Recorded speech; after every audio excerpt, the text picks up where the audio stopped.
Qur'anic topics. Describe what you know about the structure of the Quran. The Holy Quran is the undisputed word of Allah. There is no doubt on that. All prophets who came were given their own guidance according to their time and circumstances.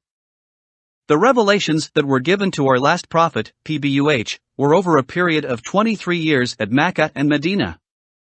Throughout these years, the revelations were dictated by the prophet, PBUH, to his scribes. Accordingly, these records were then crosschecked by the prophet himself. Whenever and wherever there would be corrections and changes, the prophet would give directives and he would instruct his scribes where revealed verses were to be placed. By the time the prophet died at the age of 63, Muslims had many complete records of the Quran, but not in the standard text and format as we have today. Later, it was then compiled into a standard and complete copy during Abu Bakr's Caliphate. It was in the same order as authorized by the prophet. It was thus checked by the companions and other huffaz of that time. The Quran begins with Al-Faatiha, the opening, also known as the Basmallah. It is generally followed by the longest surah till the shortest one, and each surah is divided into verses, ayah or sign. Sometimes at the beginning or at the end of the Quran there are the rules of Tajweed, and at the end there is the du'a of Khatam al-Quran, and at the same time the table of content. The Holy Quran was then divided into 30 parts, juz, separa, and each part was further subdivided into 4 parts, quarters. It was arranged in 114 surah, chapters, of unequal length. Among them Surah Baqarah is the longest and Surah Kawthar is the shortest. Each surah, except one that is Surah Tawbah, begins in the name of Allah, the Compassionate, the Merciful. There are 7 manzil, 540 ruku, and 6,666 verses.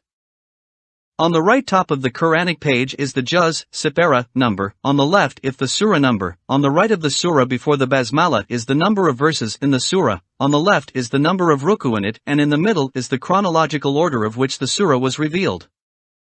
The heart of the Quran is Surah Yasin, its mother is Surah Al-Faatiha, for protection are the Surah Ikhlas, Falaq and Nas, for Tawheed it's Surah Ikhlas, for gratitude it's Surah Ar-Rahman, and so many others. Each surah has its specificities.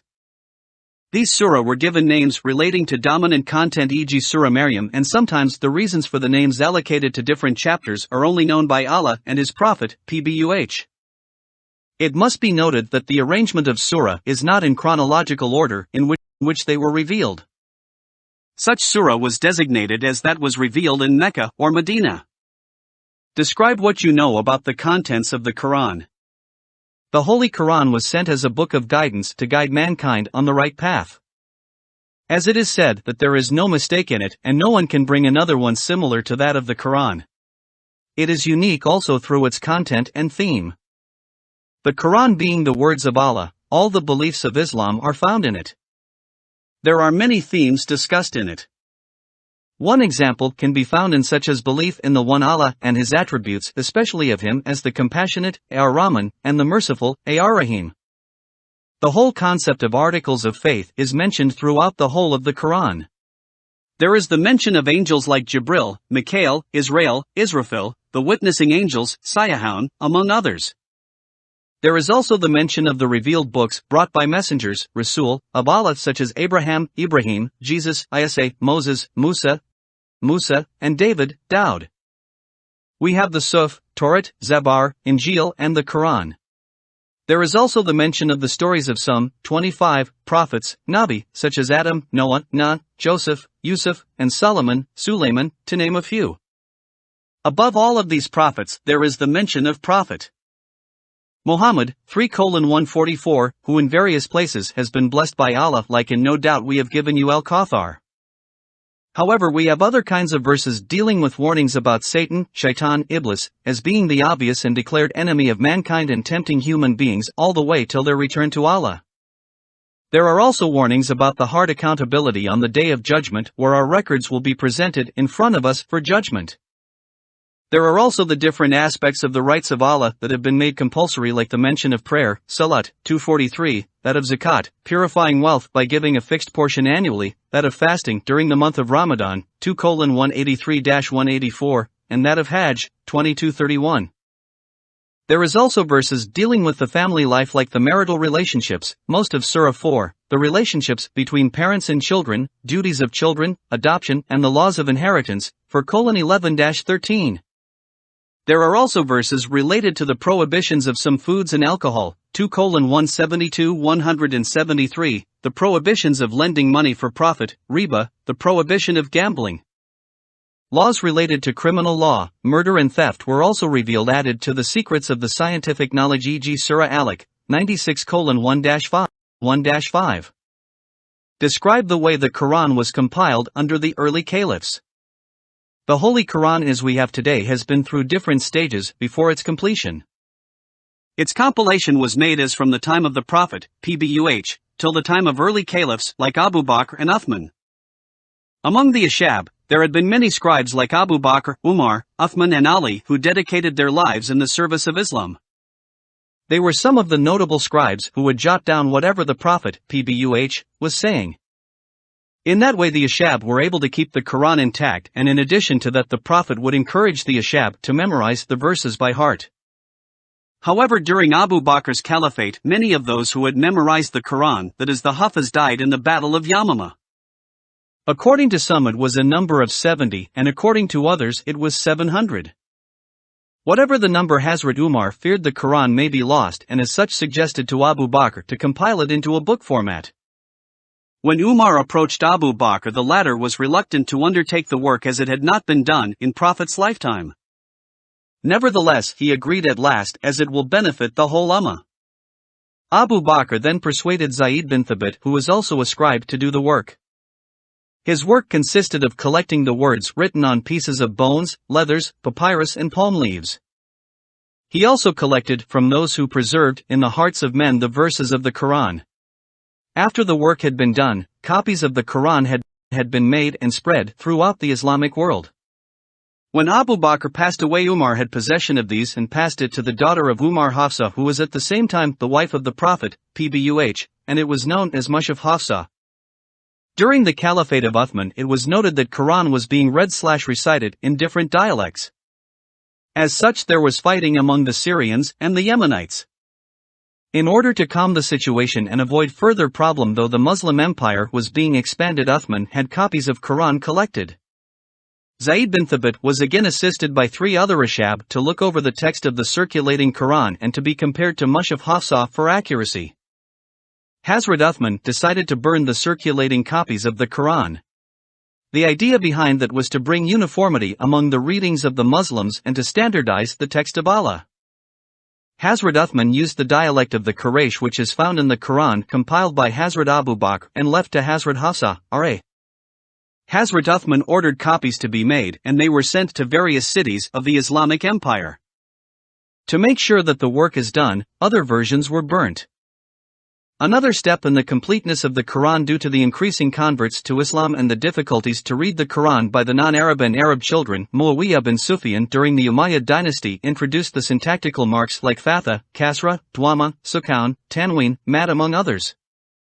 Then there came the final step due to the problem of differentiating between the alphabets of the Arabic language. Abdul Malik bin Marwan, another Umayyad caliph, introduced dots above and below the Arabic alphabets. As such the Quran came to us as it was left completed since that period. What role did Zayd bin Thabit play in the collection of the Quran? During the Caliphate of Hazrat Abu Bakr Siddiq, R.A., the latter employed Hazrat Zayd bin Thabit as the main responsible for the collection of the Quran in one book form. Zayd bin Thabit was a hafiz and the well-known scribe of the Prophet, PBUH, in Medina.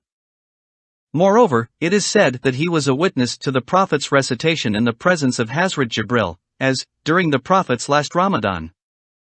As such he was aware of the order of what the surah should be in the Quran. Furthermore, Zayd bin Thabit was asked by Abu Bakr to compile the revealed verses of the Quran though he was hesitant. Abu Bakr knew that Zayd bin Thabit was the right man for that job.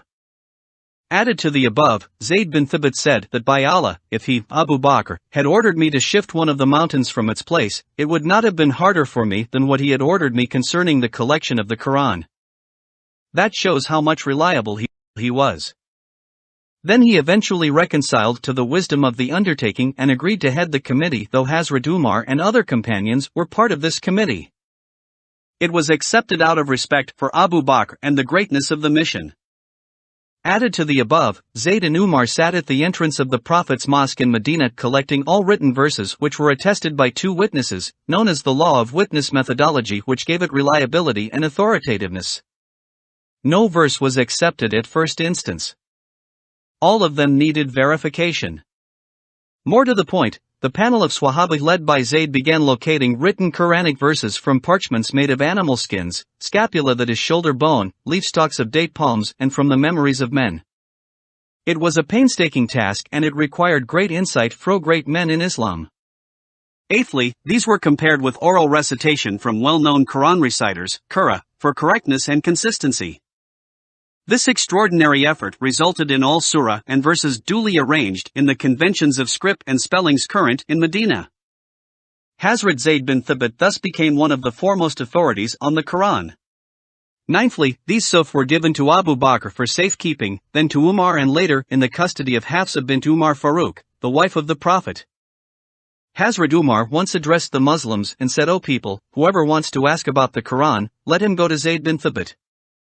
Last, but not least, during Uthman's Caliphate the need was felt to make correct copies of the Quran. Zayd bin Thabit was called upon once again to head a committee with other companions to prepare copies of the Quran from the Suf kept by Hazrat Hafsa, R.A. This was the greatest role played by Zayd bin Thabit, R.A. Why do you think it was important to make this collection? The collection of the Quran during the time and after the demise of the Prophet, PBUH, was of great importance. First of all, the Prophet, and many huffaz, had died, and therefore there were few remaining who were left to consult about Allah's message. As such, if the revelations were not compiled, there may have been conflicting versions which would not be good for Islam. In this way there would have been the possibility of falsification and innovation. Secondly, the Quran is a miracle for the Muslims. It tells us about things we cannot know of otherwise, such as topics on Allah, His signs and attributes, the past, stories of earlier prophets, the present and the future, the day of judgment, paradise and hell. Therefore, it was vital that the revelations had to be recorded. This was meant for future generations. Moreover, the Quran gives infallible guidance to Muslims on how to conduct their lives. It is the foundation of Islam as it guides us about Hajj, Ramadan, Zakat and worship among others. However, if it was not compiled it would be irreplaceable and it would not have been the divine book. Furthermore, the early Muslims were men of vision. They knew the message of the Quran was for all people in the world, not just the Arabs. The Muslim empire was expanding, more people becoming Muslim. It was therefore vital to compile revelations so that the message could be preserved and conveyed till the last day. Added to the above, Allah tells us the Quran is for those who think. Therefore early Muslims realized that a written version was imperative so that individual Muslims could read it and take Allah's message to heart. The Quran was thus not meant only to read but to study and to ponder upon. Why is the Quran important to Muslims? The Quran is important in so many different ways. At the outset, it is the words of Allah and as such it is from a source of divine knowledge. Whatever if from Allah is considered as sacred. So by the mere fact that it is from Allah, it is important for the Muslims as the Quran directs Muslims to obey Allah and His Messenger, 332. Moreover, the Quran was revealed to announce to us about things we cannot know of otherwise. This world and the next are so full of secrets that some of them are unveiled through the Quran and serves as a criterion, Furqan, by which to discern truth from falsehood, 25:1. Furthermore, there are topics such as Allah, His signs and attributes, the past, stories of earlier prophets, the present and the future, the day of judgment, paradise and hell, which are mentioned in the Quran. Without their mentioning we would not have been able to know about what is expected from Allah. Another aspect is that the Quran guides us about the Hajj, Ramadan, Zakat, and worship, leading us to the knowledge of the foundation of Islam. It is the guidance well awaited by the Muslims. Fifthly, it addresses the Prophet Muhammad, PBUH, Muslims, as well as everyone in the world. It is a book needed by each and everyone and no one is deprived from its guidance. It is meant for both Muslims and non-Muslims. Added to the above, it is a complete code of life for Muslims. The Quran is meant to be followed, and as such it provides the best code of conduct for the Muslims. It is an invitation to guidance on all aspects of life. Furthermore, it is also important as therein are verses used in worship. Without the verses there is no salat. The Quran is the source where verses of Allah can be derived from. It indicates also the completion of the cycle of revelation. Eighthly, the Quran forms the foundation of a just society. Abiding by the rules and regulations of the Quran will render a Muslim society a spiritual society. It acts as a means to build up the society on the foundation of morality. Moreover, the Quran is used as a base for legal thinking, that is the Islamic law, the Sharia. All basic rules and regulations are found primarily in the Quran, and these authorities can't be falsified. The Quran is a book of law meant for all generations. Last but not least, Allah through the Quran expects us to think and reflect on His verses, 12:108, and to use our reason, 40:67. The first revelation was the command to read, implying the whole concept of education, and as such Allah Himself says He will protect the Quran with its teachings and it will remain unchanged for eternity, 15:9.